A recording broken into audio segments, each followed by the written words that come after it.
FIR हुई है उसकी कॉपी तो अभी अवेलेबल नहीं है, और मीडिया से ही पता लगा है कि एफआईआर दर्ज हुआ है। तो अभी क्या है नहीं है, मेरे पास कोई ऑफिशियल कम्युनिकेशन है नहीं ना। पुलिस मेरे से पूछताछ करने आई है, अगर पुलिस आएगी तो हम कोऑपरेट करेंगे, उसमें जो भी बात होगी बताएंगे। लेकिन अभी तक इस तरह कोई कहीं अवेलेबल भी नहीं है एफआईआर की कॉपी, जहाँ तक मुझे पता है। और शिकायत हुई है मेरे खिलाफ, लेकिन सोशल मीडिया पर काफ़ी कुछ कहा जा रहा है, लिखा जा रहा है आपके बारे में।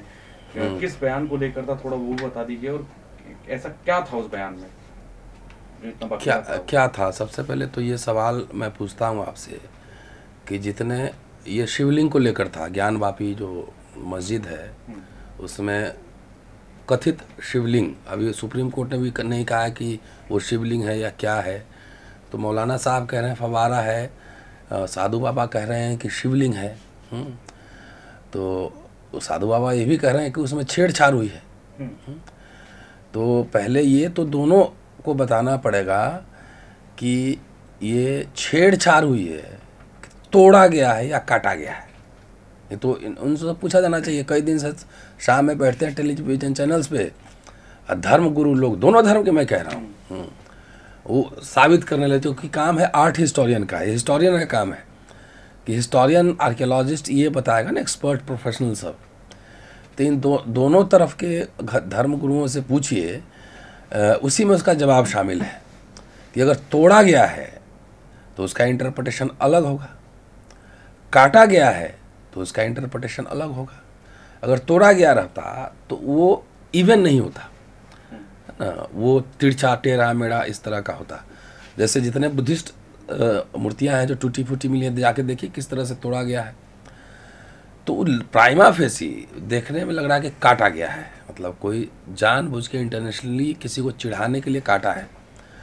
और उसमें 5 कट्स भी लगे हुए से, और शायद ये पहली तरह का ऐसा, अगर यदि, फिर वही रिपीट कर रहा हूँ, यदि यह शिवलिंग है तो ये भारत का पहला ऐसा शिवलिंग होगा जिसमें इस तरह का कट मार्क लगा हुआ है।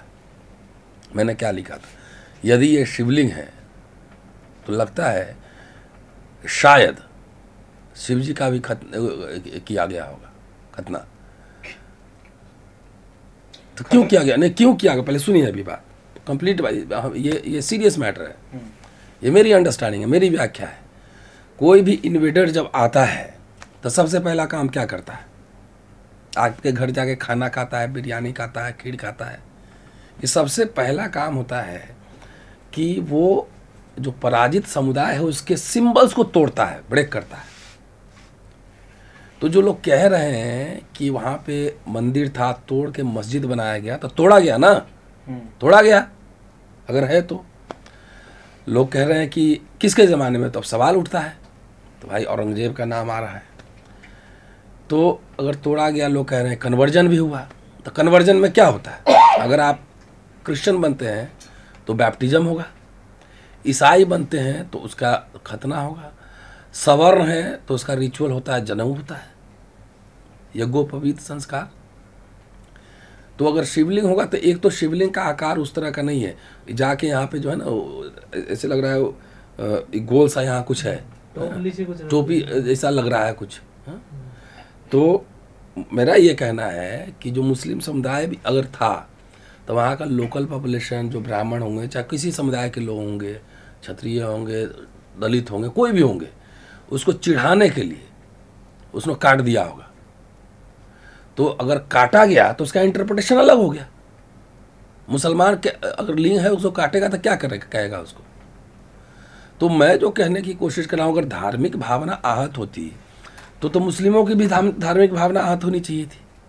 ये कुछ किसके, मतलब करोड़ों हिंदुओं, जैसे लगता है जाति जनगणना तो अब तक कराए नहीं, एक ही सेकंड में करोड़ों हिंदू आ जाता है, करोड़ों हिंदू। अब मैं एक आपको दिखा रहा हूँ पोस्ट।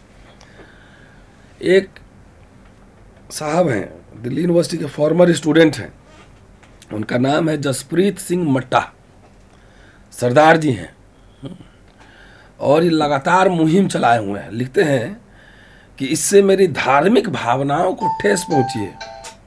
अगर डॉक्टर रतनलाल पे धारा 153A, 295 और IPC के अन्य धाराओं के तहत मामला दर्ज किया जाता है और उनके खिलाफ मामला चलाया जाता है तो मैं इसकी सराहना करूँगा।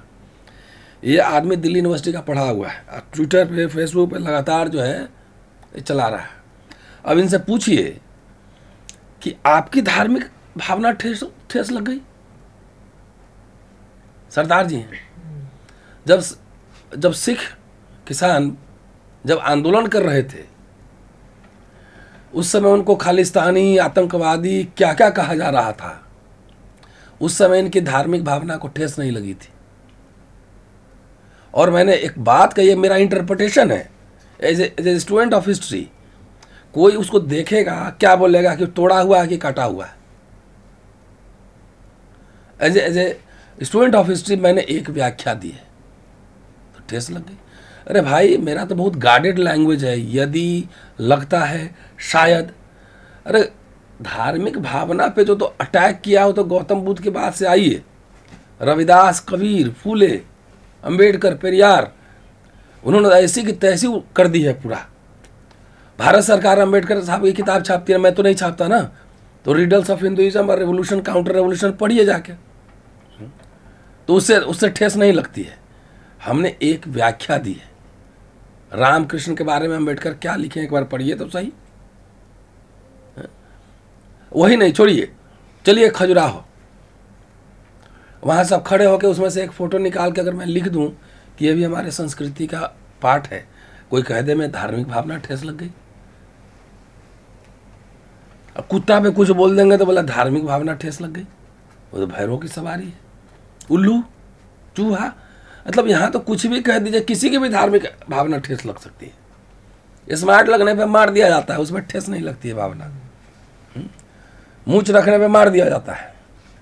पुलिस ऑफिसर जो है तो शादी में जो है उसको पुलिस बुलानी पड़ती है घोड़ी चढ़ने के लिए। वहाँ इस देश में कोई ठेस नहीं लगता है किसी को। तो ये जो मैंने जो आपको बताया है, तो ये धर्म है या राजनीति है? सरदार जी के धार्मिक भावना ठेस लगा हुआ है, तो ये धर्म से ज़्यादा राजनीति है इसमें।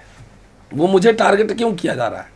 मैं आपके सामने यहाँ बैठा हुआ हूँ, मैंने कहा कि अगर पुलिस आएगी मैं कोऑपरेट करूँगा, उनको लगता है कि मेरी गिरफ्तारी हो जानी चाहिए, बहुत बड़ा अपराध हो गया है, तो करें।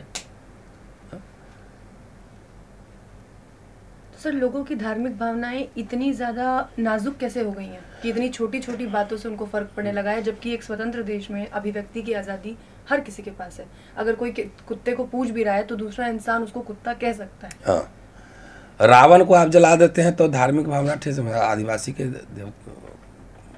कुलगुरु हैं, तो होलिका दहन महिला जला देते हैं, सिंबॉलिक जश्न मनाते हैं, सरकार छुट्टी भी देती है। मैंने पहले कहा कि धर्म से आता राजनीति है, ये आपकी भावना नहीं है, ये छुई मुई है, छुई मुई। कुछ भी बोल देंगे ठेस हो गया। अरे मुझे पता है आपके दिमाग में क्या चल रहा है। आप मेरे थ्रू जो है ना लोगों को साइलेंट करना चाहते हैं कि रतनलाल को एक बार धमका देंगे तो बहुत लोग डर जाएंगे, कोई कुछ लिखेगा ही नहीं, बोलेगा ही नहीं, तो डरेगा मैं नहीं इधर है। तो जिनको जो करना है वो करें, मुझे कानून में विश्वास है।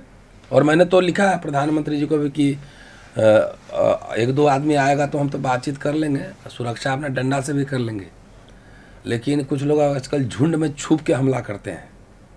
तो या तो AK-56 वाले हैं, मुझे बॉडीगार्ड दो दीजिए, और नहीं तो AK-56 के लाइसेंस दीजिए। झुंड आएगा तो उसका हिसाब किताब करना पड़ेगा ना। मैं निराश नहीं करूँगा, मैंने लिखा है प्रधानमंत्री जी को।